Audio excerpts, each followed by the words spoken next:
Bismillahirrahmanirrahim. Assalamualaikum warahmatullahi wabarakatuh. Wahai anak-anakku, murid-muridku yang senantiasa dirahmati oleh Allah SWT. Marilah kita lanjutkan pelajaran kita, ngaji belajar urip. Kali ini kita membahas mengenai happy ending, mitos atau fakta. Happy ending atau berakhir dengan bahagia mungkin hanya ada di dalam kisah-kisah dongeng, film, legenda, cerita fiksi atau khayalan. Contohnya adalah Cinderella, Putri Salju, Beauty and the Beast, dan seterusnya, dan masih banyak lagi. Namun dalam dunia nyata, adakah kehidupan seseorang yang benar-benar berakhir dengan bahagia atau happy ending? Kalau kita menemukan contohnya, cobalah sebutkan. Bukankah para sahabat Nabi, mulai dari Abu Bakar, Umar, Utsman, dan Ali, semuanya mati terbunuh? Juga tidak sedikit para nabi atau rasul yang terbunuh ketika menjalankan tugasnya. Lalu sekali lagi, apakah itu happy ending? Berakhir dengan bahagia, mitos atau fakta? Bila kita ingin benar-benar membahas hal ini, tentu tidak lepas kita harus memahami makna bahagia itu sendiri. Apakah bahagia itu sama dengan senang? Di saat buka puasa tiba, setelah lapar dan haus seharian, kita bahagia apa senang? Pak Karman, si pedagang buah keliling, dia senyum-senyum ketika pulang lebih awal karena semua buahnya habis terjual laris manis. Dia bahagia atau senang? Mbah Suminah pulang dengan wajah puas setelah mendapatkan uang hutangan untuk modal dagang sayur besok pagi. Dia bahagia atau senang? Pak Ustadz Jafar senyum-senyum di depan kalender yang terpampang di dinding, melihat jadwal manggungnya yang padat bulan ini. Dia bahagia atau senang? Sepasang sejoli yang berduaan di bawah pohon kelapa di tepi pantai, saat itu dia bahagia atau senang? Mau beda mau sama antara bahagia dan senang, apakah keduanya selamanya? Apakah bahagia itu di awal, di tengah, atau di akhir? Manakah yang lebih penting?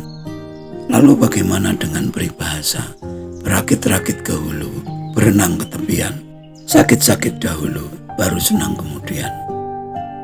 Dengan begitu banyaknya pertanyaan, bagaimana kita sekarang? Sedih atau senang? Bahagia atau menderita? Demikian sepenggal cuplikan dari apa yang pernah disampaikan Eyang Jabar kepada Kang Rekso di suatu sore di Padepokan Tapak Liman. Pembicaraan itu diulangi lagi oleh Kang Rekso, disampaikan kepada Jamaluddin. Lalu sebaiknya kita bagaimana, Kang? Tanya Jamaluddin dengan nada bingung, merasa tidak mampu memahami semua itu. Kang Rekso hanya tersenyum. Aku dulu juga seperti itu, Mas Jamal, tidak paham sama sekali. Kemudian Eyang Jabar menjelaskan semuanya. Al-insanu siri wa ana siruhu. Manusia adalah rahasiaku. Aku adalah rahasia manusia. Tidaklah salah bila ada yang mengatakan bahwa kehidupan diciptakan untuk manusia. Bukan berarti makhluk hidup selain manusia itu tidak penting. Akan tetapi hanya manusialah yang mampu memahami, menjalankan kehendak-kehendak Tuhan.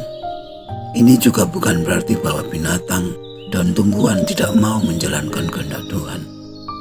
Ketaatan tumbuhan dan binatang dan makhluk-makhluk lain kepada alam merupakan insting atau naluri tanpa proses berpikir. Semuanya berjalan secara alami.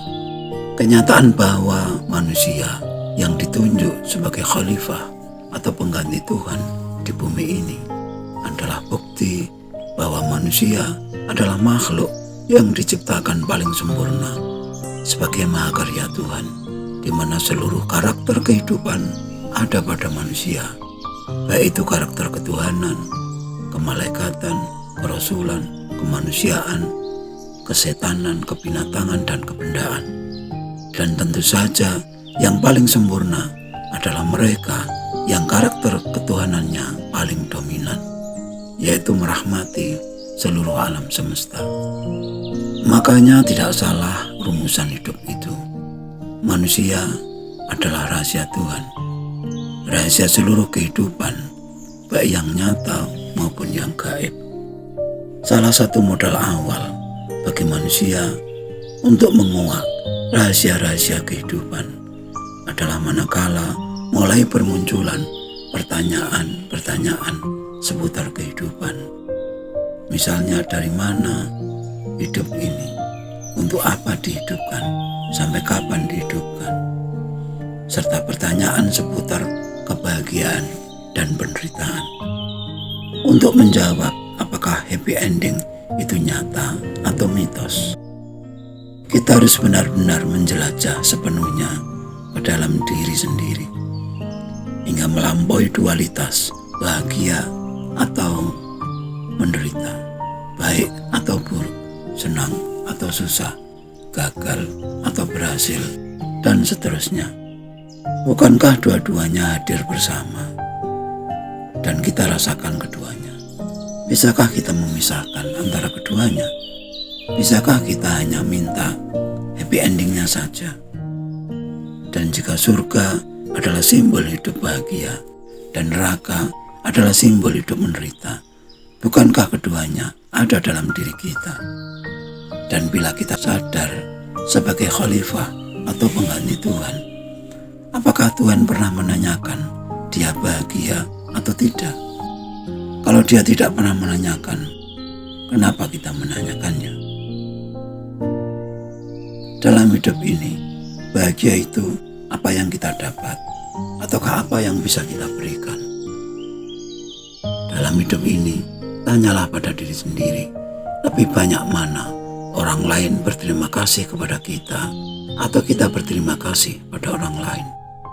Bukankah khairnas anfa'un linnas, sebaik-baik manusia adalah yang paling bermanfaat bagi orang lain? Akhirnya Jamaluddin tersenyum, paham apa yang diuraikan Kang Rekso, mencuplik keterangan yang jabar. Jamaluddin tetap paham, meskipun keterangan itu diakhiri dengan pertanyaan. Alhamdulillah, terima kasih Kang. Sekian dulu wajangannya yang mohon maaf atas segala kekurangan. Semoga selalu bermanfaat, dan marilah berdoa bersama. Ya Allah, mudahkanlah jalan pengabdian kami kepadamu. Amin, amin, amin ya Rabbal Alamin. Wassalamualaikum warahmatullahi wabarakatuh.